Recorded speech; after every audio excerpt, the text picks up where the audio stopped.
நான் உனக்கு மீண்டும் வாழ்வளிப்பேன். அந்த கார்த்திகேயன் சிந்தையை என் வசமாக்கி என் கட்டுப்பாட்டிற்குள் கொண்டு வந்து விட்டேன். இனி அவன் பஞ்சபூதங்களின் தேவர்களை என் முன்பு அழைத்து வருவான். அவர்களின் சக்தியின் வாயிலாக உன்னை நான் மீண்டும் உயிர்ப்பிப்பேன். நீ மீண்டும் உயிர் பெறுவாய் மகளே. பிள்ளைகளின் மீது பெற்றோரானவர்கள் அளவு கடந்த அன்பு வைத்துவிட்டால் பெற்றோர்கள் அவர்களின் நன்மை தீமைகளை பிரித்து பார்க்க இயலாமல் போய்விடும். அச்சமயத்தில் அவர்கள் என்றுமே நினைக்காத செயலை கூட அந்த அன்பு செய்ய வைத்துவிடும். அன்பென்பது ஒருவரின் வாழ்க்கைக்கு நல் மார்க்கத்தை தோற்றுவிக்கும் என்றாலும் அளவு கடந்துவிட்டால் மார்க்கத்தை தவற வைத்துவிடும். அவ்வன்பினால் ஏற்படும் அந்த மதிமயக்கமானது பிரபஞ்சத்தில் விபரீத விளைவுகளையும் ஏற்படுத்த வல்லதாகும். ஏனென்றால் அதற்கு பிறகு அவ்வாறு ஒரு மதிமயக்கத்தினால் செய்யும் செயலானது நன்மையாகவும் நியாயமானதாகவும் மனதில் தோன்றும். தன் புதல்வியை மீண்டும் உயிருடன் காண வேண்டும் என்று ஆசைப்படுவது முறையற்றதல்ல. அதற்காக எதை செய்ய வேண்டி வந்தாலும் நான் செய்வேன். நாம் அருணாசுரனை தடுத்து அவன் பெற்ற வரத்தை அவமதிக்க இயலாது. எனவே இச்செயலானது பூரணம் அடையும் வரை நாம் காத்திருக்க வேண்டும். நாம் இருவரும் அருணாசுரனின் திட்டத்தை பற்றி நிச்சயம் அறிய மாட்டோம். அருணாசுரன் கார்த்திகேயனை எதற்காக தேர்ந்தெடுத்துள்ளான் என்பதையும் நாம் அறிய மாட்டோம். தந்தை என்கிற முறையில் இது அருணாசுரனுக்கான பரீட்சை மட்டுமல்ல, மேலும் ஒரு தாய் என்கிற முறையில் உனக்கும் இது ஒரு பரீட்சையாகும் பார்வதி. தாங்கள் கூறுவதை நான் முழுமையாக ஒப்புக்கொள்கிறேன். தாய் தந்தையர் என்ற முறையில் நாம் குழந்தைகள் மீது வைத்திருக்கும் அன்பினால் நமது எண்ணங்களை அவர்கள் மீது திணிக்க இயலாது. மகாகாலன் மகாகாளி என்ற முறையில் நமது கர்மங்களின் வாயிலாக இந்த பிரபஞ்சத்திற்கு உதாரணமாக நாம் விளங்க வேண்டும். நமது கார்த்திகேயன் அவனது எல்லையை மீறி நடந்து கொண்டான். ஆனால் அனைத்திற்கும் முன்பாக அவன் தன் தாயை எதிர்கொள்ள வேண்டும். அருணாசுரன் எந்த தீய சக்தியால் கார்த்திகேயனை வசியம் செய்திருந்தாலும் அதற்கான நிவாரணத்தை நான் அளிப்பேன்.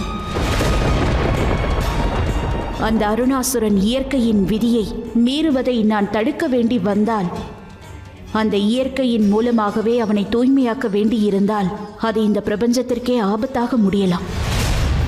ஒருவேளை அந்த அருணாசுரனுக்கு பதிலாக எனது புதல்வன் கார்த்திகேயன் வந்தால் அவனை நல்வழிப்படுத்துவதற்காக அவனது தாய் அனைத்து வழிகளிலும் முயற்சி செய்வாள். இச்சம்பவம் நடக்கவில்லை என்றால் இயற்கை என்ற மார்க்கத்தினில் கார்த்திகேயனின் உள்ளிருக்கும் அருணாசுரனின் தீய சக்தியை உன்னால் தூய்மைப்படுத்த இயலவில்லை என்றால் தாங்கள்தான் கூறியிருக்கிறீர்களே மகாதேவா, ஒவ்வொருவருக்கும் அவரது தவறை திருத்திக் கொள்வதற்கு ஒரு வாய்ப்பு வழங்கப்பட வேண்டும் என்று. நான் நிச்சயம் கார்த்திகேயனுக்கு அந்த வாய்ப்பை வழங்குவேன். ஆனால் அதன் பிறகும் அவன் தவறை திருத்திக் கொள்ளாவிட்டால், திருந்தாவிட்டால் அவனது காலனை எதிர்கொள்ள வேண்டும் மகாதேவா. இந்த பிரபஞ்சம் முழுவதையும் காக்கும் பொறுப்பு மகாகாளியுடையதாகும். ஒருவேளை அதை செய்வதற்காக நான் எனது புதல்வனின் உயிரையே பறிக்க நேர்ந்தாலும் அதற்கும் தயாராக உள்ளேன்.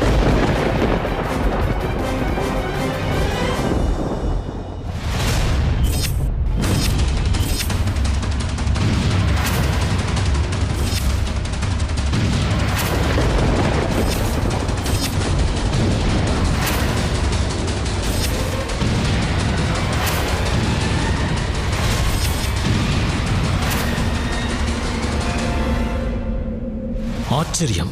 இந்த சக்தியின் தாக்கம் பஞ்சபூதங்களை மட்டும்தான் தாக்கிக் கொண்டிருக்கின்றன. பஞ்சபூதங்களிடம்தான் இந்த பிரபஞ்சத்தின் சமநிலை உள்ளது. இதை இப்படியே விட்டால் பிரபஞ்சத்திற்கே ஆபத்தாகிவிடும். இப்பொழுதே பிரபஞ்சத்தின் சமநிலையின்மையின் தாக்கம் துவங்கிவிட்டது.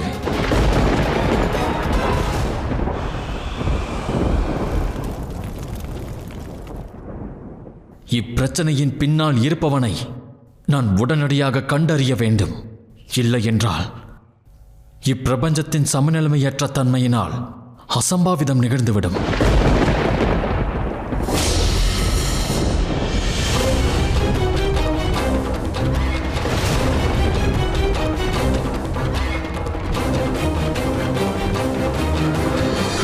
மன்னியுங்கள் தேவேந்திரா, எங்கள் நிலையை எண்ணி தாங்கள் கவலை கொள்வீர்கள் என நாங்கள் அறிவோம். அதற்கான காரணத்தை அறியவும் நீங்கள் முயற்சிக்கிறீர்கள்.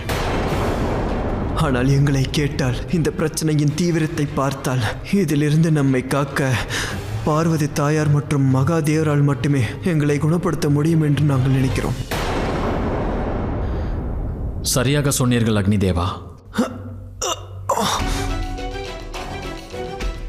இப்பிரச்சனையின் மூல காரணம் என்னவென்று நான் நேரில் சென்று காண வேண்டும் தேவர்களே. இதற்கு எனக்கு கார்த்திகேயனால் மட்டும்தான் உதவ முடியும். ஆசீர்வாதமா? எதற்காக உனக்கு ஆசீர்வாதம்? நான் ஒருவருக்கு வாக்களித்துள்ளேன் தாயே. நான் அதை நிறைவேற்றியாக வேண்டும். ஆனால் ஒன்றை நான் நன்றாகவே அறிவேன். மகாதேவர் மற்றும் மகா காளியின் அருள் இல்லாமல் என்னால் நான் அளித்த வாக்கினை நிச்சயமாக நிறைவேற்ற இயலாது. ஒரு தாயின் ஆசீர்வாதம் எப்பொழுதும் அவளின் புதல்வர்களுக்கு உண்டு மகனே. ஆனால் ஒன்றை நினைவில் கொள், தர்மம் மற்றும் கர்மத்தின் வழியிலிருந்து எப்பொழுதும் விலகிவிடாதே. உனது ஒவ்வொரு கர்மத்திற்கு பின்னாலும் தகுந்த காரணம் நிச்சயம் இருக்க வேண்டும் மகனே. ஒருவருக்கு அளித்த வாக்கை நிறைவேற்றுவது தர்மம்தான். ஆனால் அதற்காக எந்த தீய வழியையும் தேர்ந்தெடுத்து விடாதே. நான் உன்னை ஆசீர்வதிக்கிறேன். உனது கர்மம் தர்மத்தை அடிப்படையாக கொண்டதென்றால் நீ நிச்சயமாக அதில் வெற்றி அடைவாய். உனது கர்மம் தர்மத்திற்கு எதிரானது என்றால் விரைவிலேயே உனக்கு நல்வழியில் செல்வதற்கான ஞானம் பிறக்கட்டும் மகனே.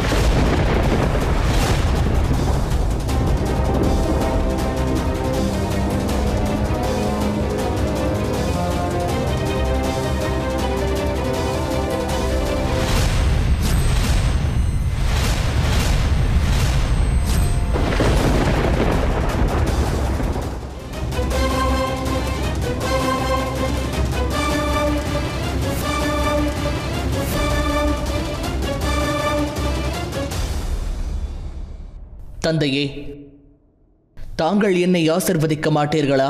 மகா காளியின் ஆசீர்வாதத்திலேயே மகாதேவரின் வாக்கும் அடங்கியுள்ளது. இதையே நானும் உனக்காக பிரார்த்திக்கிறேன். நான் தங்கள் இருவருக்கும் கடமைப்பட்டுள்ளேன்.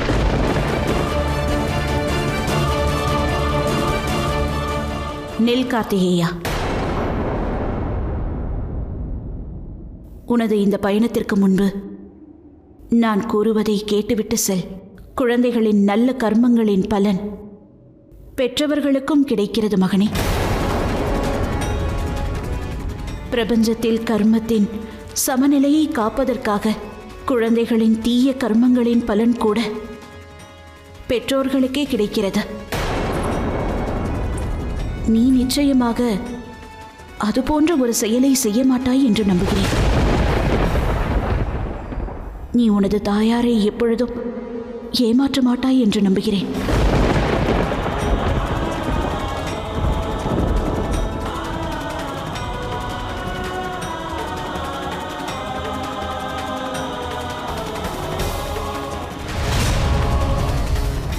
கௌரி, உனது புதல்வனை எச்சரித்து ஒரு தாயின் கடமையை நீ நிறைவேற்றிவிட்டாய்.